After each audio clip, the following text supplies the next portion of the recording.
बूढ़ा युग के सवाल का जवाब देते हुए कहता है, नहीं बेटुआ, यक्षिणी अब मर्दों को अपना शिकार नहीं बनाती। क्यों पापा, क्या यक्षिणी यहाँ से चली गई है जो अब वो मर्दों को अपना शिकार नहीं बनाती है? वो बूढ़ा युग के पास जाते हुए कहता है, वो गई नहीं है, शांत हो गई है। शांत हो गई है मतलब ये कि आज से 13 साल पहले उस ग्रेवयार्ड कोठी में एक लेखक बाबू रहते थे। उन लेखक बाबू को ही उस यक्षिणी ने अपना आखिरी शिकार बनाया था। तुम्हें पता है, लेखक बाबू की किसी को लाश तक नहीं मिली थी, पर उनका कमरा पूरा खून से सना हुआ था। हर जगह खून ही खून था, दीवारों पर, किताबों पर, टेबल पर, हर जगह। एक कोना ऐसा नहीं बचा था जहाँ पर खून न हो। ये बात सुनकर युग डरा नहीं बल्कि उदास हो गया। अचानक से उसकी आंखों में नमी आ गई थी। बूढ़ा इस बात को भांप लेता है और युग के कंधों पर हाथ रखते हुए पूछता है, क्या हुआ बेटा? लेखक बाबू के बारे में सुनकर तुम्हारा चेहरा उतर क्यों गया? युग अपने दिल पर पत्थर रखते हुए कहता है, क्योंकि आप जिस लेखक बाबू की बात कर रहे हैं वो और कोई नहीं बल्कि मेरे पिता थे। क्या इसका मतलब ये कि तुम वो लेखक बाबू के बेटे हो? हाँ, मैं उन्हीं का बेटा हूँ, युग। बूढ़ा अपनी बात को आगे जारी रखते हुए कहता है, गांव वालों का कहना था कि उस यक्षिणी ने ही लेखक बाबू को मारा था। उसी दिन से उस ग्रेवयार्ड कोठी को बंद कर दिया गया और कोठी के बंद होने के साथ ही अमावस्या और पूर्णिमा की रात मर्दों के शिकार होने भी बंद हो गए। कुछ गांव वालों का तो ये तक कहना है कि शायद लेखक के साथ संभोग करके उस यक्षिणी की हवस मिट गई, इसलिए वो शांत हो गई। ये कुछ सोचते हुए कहता है, पर जब हवस मिट गई थी तो उस यक्षिणी ने मेरे पिता को क्यों मारा? और आपने कहा था कि संभोग करने के बाद यक्षिणी अपने शिकार के शरीर में से खून चूस लेती है, तो फिर मेरे पिता का खून कमरे में हर जगह कैसे फैला था? यक्षिणी ने उनका खून क्यों नहीं पिया? पता नहीं उसने लेखक बाबू का खून क्यों नहीं पिया। ये राज तो उनकी मौत के साथ ही ग्रेवयार्ड कोठी में दफन हो गया था। यक्षिणी हर शिकार के साथ संभोग करने के बाद सीधे उसे मौत के घाट उतारती थी, इसलिए हवस खत्म होने के बाद भी उसने लेखक बाबू को भी मार दिया होगा।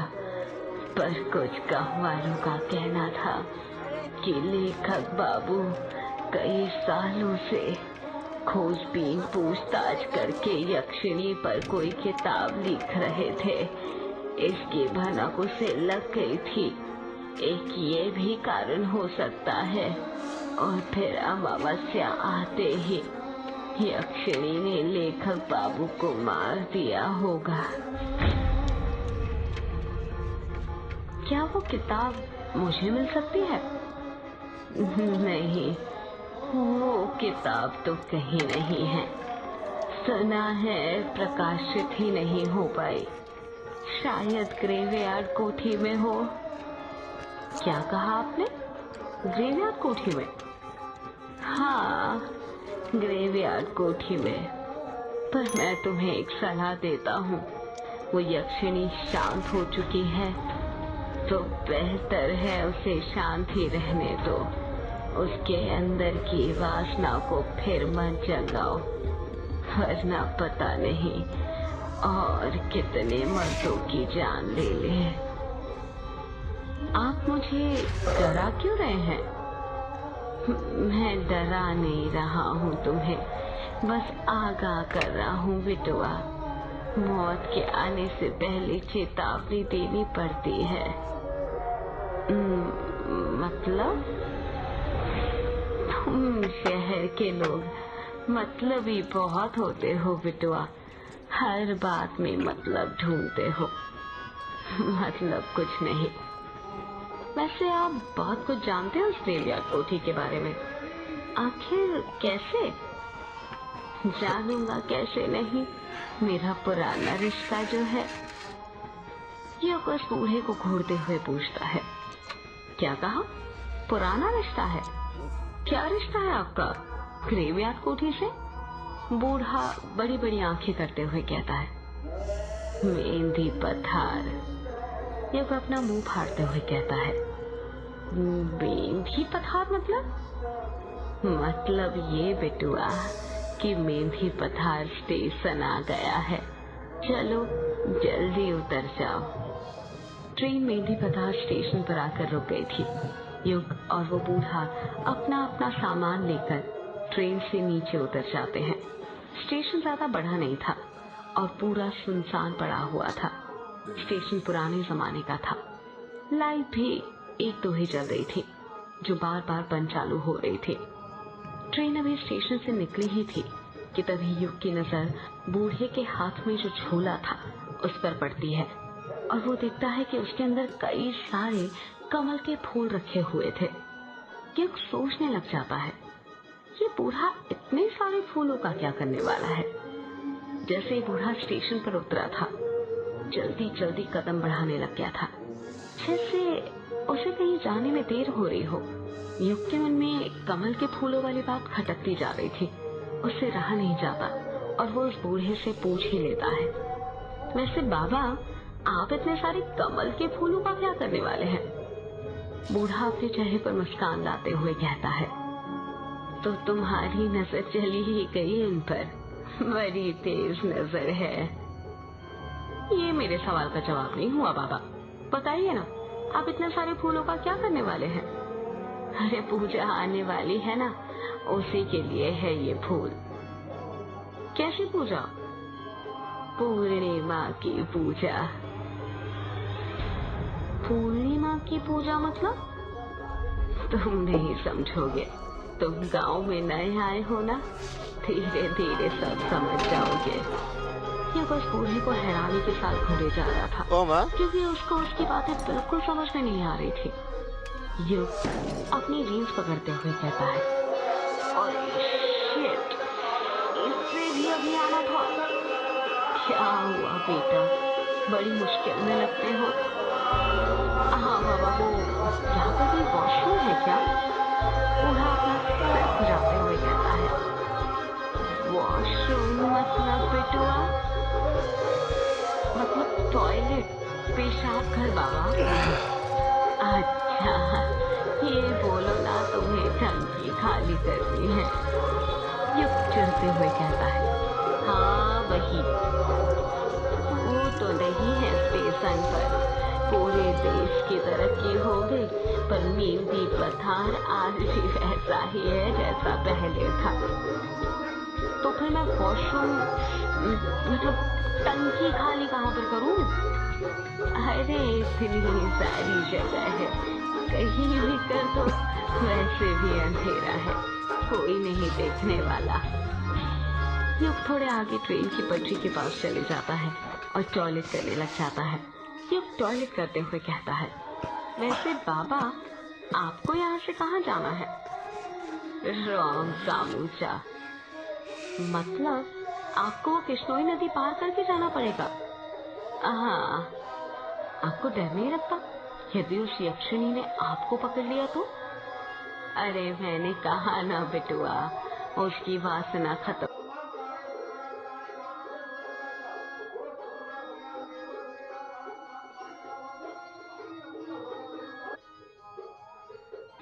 और वैसे भी आज पूर्णिमा या अमावस्या थोड़ी है जो मुझे अपना शिकार बनाए।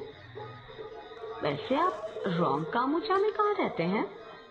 रोंग कामूचा में किश्नोई नदी का जो घाट है ना, वहीं पर रहता हूँ। युग कुछ सोचते हुए कहता है, ये तो वही घाट है ना जहाँ पर वो यक्षिणी भटका करती थी? पापा कहते थे कि अक्सर यक्षिणी किश्नोई नदी के दोनों घाट के पास ही भटका करती थी। कोई जवाब नहीं आता है। युग फिर पूछता है, बताइए ना बाबा, आप चुप क्यों हो गए? बूढ़े का कुछ जवाब नहीं आ रहा था।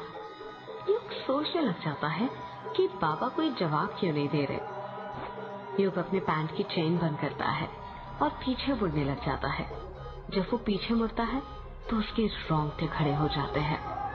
वो बूढ़ा अचानक से गायब हो गया था। युग के समझ नहीं आ रहा था कि वो बूढ़ा इतनी जल्दी कहाँ जा सकता था। युग अपना बैग उठाकर स्टेशन पर उस बूढ़े को ढूंढने लग जाता है, पर वो बूढ़ा उसे कहीं पर भी नहीं मिलता है। युग हैरान था ये सोचकर कि वो बूढ़ा एकदम से, पर थोड़ी ही देर बाद वो ये सोचकर संतुष्ट हो जाता है कि शायद वो बूढ़ा अकेले ही चला गया होगा।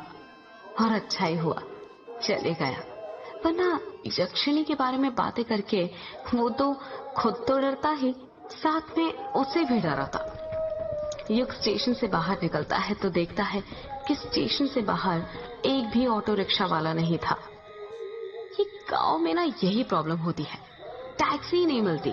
शहरों का विकास तो हो रहा है पर गांव आज भी गांव ही है। जरा सी तरक्की नहीं हुई यहाँ पर, आज भी वैसा का वैसा है जैसे पहले था। इतना कहकर युग पैदल पैदल ही बंगला मुड़ा गांव जाने के लिए निकल जाता है। आधे एक घंटे में वो बंगला मुड़ा गांव पहुंच जाता है। बंगला मुड़ा गांव पार करने के बाद काला झाड़ी जंगल पड़ता है, जिसको पार करने के बाद ही कृष्णोई नदी आती है। और वहीं से थोड़ी दूर पर युग की ग्रेवयार्ड कोठी थी, जहां पर युग को जाना था। युग ने बंगला मुड़ा गांव तो पार कर लिया था, पर काला झाड़ी जंगल के अंदर वो फंस गया था। कृष्णोई नदी जाने का रास्ता वो भूल चुका था। काला झाड़ी जंगल में अंधेरा इतना ज्यादा था कि उसके समझ ही नहीं आ रहा था कि कौन सा रास्ता कहाँ पर जाता है। युग जंगल के अंदर लगे बांस के पेड़ों को देखते हुए कहता है,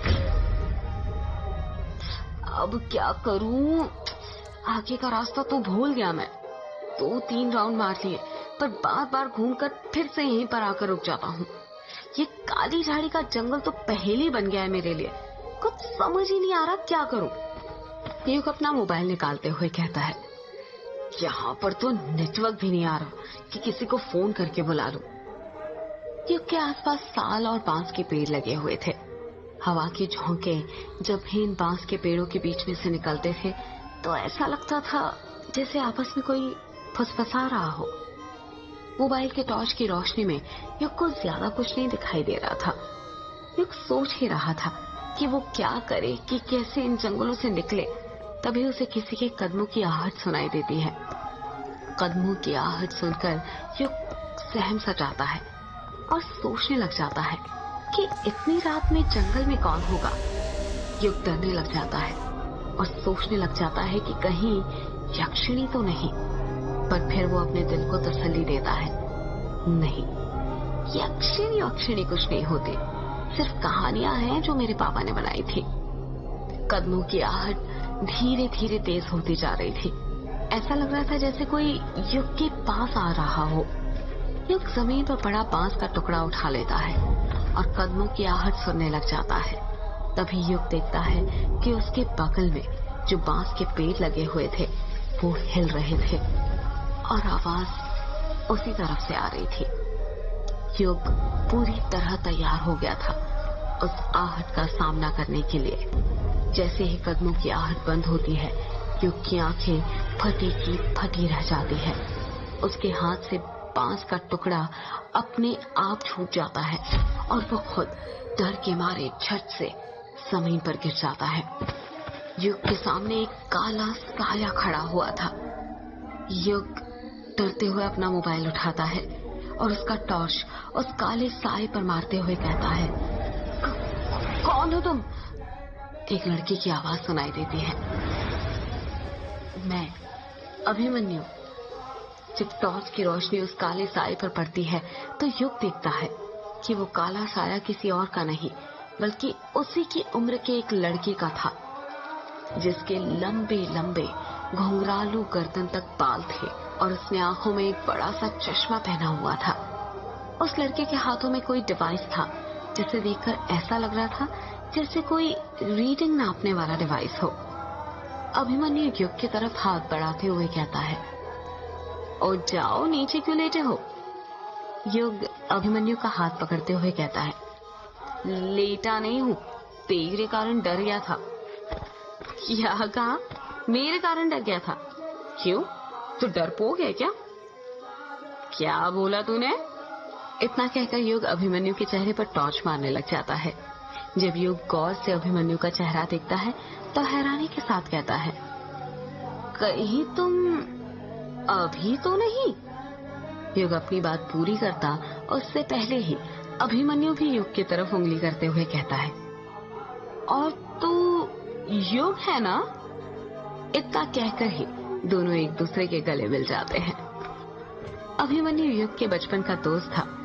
युग अभिमन्यु के बालों को हाथ लगाते हुए कहता है, तू तो बहुत बदल गया यार, बड़े बड़े बाल, आंखों में बड़ा सा चश्मा। अभिमन्यु कहता है, बदल तो तू भी गया है यार। ये बता, कब आया और कहाँ जा रहा है तू इतनी रात में? बस आज ही आया, ये मान ले 1-2 घंटे पहले, और मैं तो अपने ग्रेवयार्ड कोर्ट ही जा रहा हूँ। तू बता, तू कहाँ जा रहा है इतने सुनसान जंगल में, वो भी इतनी रात में? और तूने ये बाल इतने बड़े क्यों कर रखे? एक पल तो मुझे लगा जैसे वो थी। अभिमन्यु हैरानी के साथ पूछता है, वो थी मतलब? युग बात को घुमाते हुए कहता है, छोड़ ना, और तू पहले मेरे सवाल का जवाब दे। ये बता, तू इतनी रात में यहाँ पर क्या कर रहा है? मुझे तो कुछ गड़बड़ लग रही है। यार गड़बड़ वड़बड़ कुछ नहीं है। अगर मैंने बता दिया ना कि मैं यहाँ पर क्या कर रहा था तो तू हंसेगा, इसलिए बेहतर होगा कि ना तुम मत ही जान। अरे नहीं हंसूंगा भाई, पहले तू बता तो यहाँ पर कर क्या रहा था? अभिमन्यु धीरे से कहता है, मैं ना यहाँ पर भूत पकड़ रहा था। युग को सुना ही नहीं देता है और वो फिर से पूछता है, क्या कहा? अभिमन्यु युग के कान में चिल्लाते हुए कहता है, भूत पकड़ रहा था यार। अभिमन्यु की बात सुनकर युग जोर जोर से हंसने लग जाता है और कहता है, तू पागल हो गया है क्या? कैसी बातें कर रहा है? मुझे लगा तेरी बचपन की आदत है ये भूतों पर विश्वास करने की, जो चली गई होगी, और तू अब समझदार हो गया है, पर तू तो अभी भी नहीं सुधरा है यार। पूरा वैसा का वैसा है जैसे बचपन में था। डब्बा का डब्बा। अभिमन्यु नाराज होते हुए कहता है, मैंने कहा था ना तू हंसेगा, इसलिए नहीं बता रहा था। युग को गिल्टी फील होने लगता है और वो धीरे से कहता है, सॉरी यार, चल छोड़। ये बता, क्या करता है आजकल तू? मेरी गुवाहाटी में जॉब है, अभी छुट्टियां मनाने आया हूँ। गुवाहाटी में जॉब है? पर किस चीज की? अभी तो बताया। क्या बताया? भूत पकड़ने की। मैं एक सर्टिफाइड पैरानॉर्मल एक्टिविटी एक्सपर्ट हूँ। हम लोग भूत खोजने का काम करते हैं। हाँ। अभिमन्यु की बात सुनकर युग अपनी हंसी नहीं रोक पा रहा था, वो हंसते ही जा रहा था। यार तू हंस क्या रहा है? हंस ले, जिनको कम नॉलेज होती है ना वो अक्सर अपने से ज्यादा नॉलेज वालों को पागल ही समझते हैं। शायद तुझे पता नहीं है, हमारे इंडिया में ना 10 सर्टिफाइड पैरानॉर्मल सोसाइटीज हैं जो भूत खोजने का काम करती है। मैं भी उसी सोसाइटी में सर्टिफाइड हूँ, समझा? युग हंसते हुए कहता है, ये बता, आज तक कोई भूत खोजा या नहीं तूने? अभी तक तो नहीं खोजा, पर जल्दी खोज लूंगा ना। अच्छा, और वो कैसे? अभिमन्यु अपने हाथ का डिवाइस दिखाते हुए कहता है, इसकी मदद से। युग हैरानी के साथ पूछता है, ये क्या है? इसे इलेक्ट्रोमैग्नेटिक फील्ड मीटर कहते हैं। मतलब ये कि इस मीटर का इस्तेमाल एक टाइम के अंदर इलेक्ट्रोमैग्नेटिक फील्ड में होने वाले अंतर को जांचने के लिए किया जाता है। कहते हैं किसी जगह पर जब भूत प्रवेश करते हैं तो वहां की इलेक्ट्रोमैग्नेटिक फील्ड में बदलाव आता है। इस तरह भूतों का पता लगाया जाता है। इसमें एक अलग तरह का सेंसर भी लगा होता है जो बजता है और हमें बताता है कि हमारे आसपास कुछ अदृश्य शक्तियां हैं। या कुछ बोलता उससे पहले ही वो इलेक्ट्रोमैग्नेटिक फील्ड मीटर बजने लग जाता है। युग हैरानी से पूछता है, ये क्या हो रहा है कि डिवाइस इतनी आवाज क्यों कर रहा है? अभिमन्यु अपने आसपास देखते हुए कहता है, ये संकेत है कि हमारे आसपास कुछ है। युग धीरे से कहता है, मतलब भूत?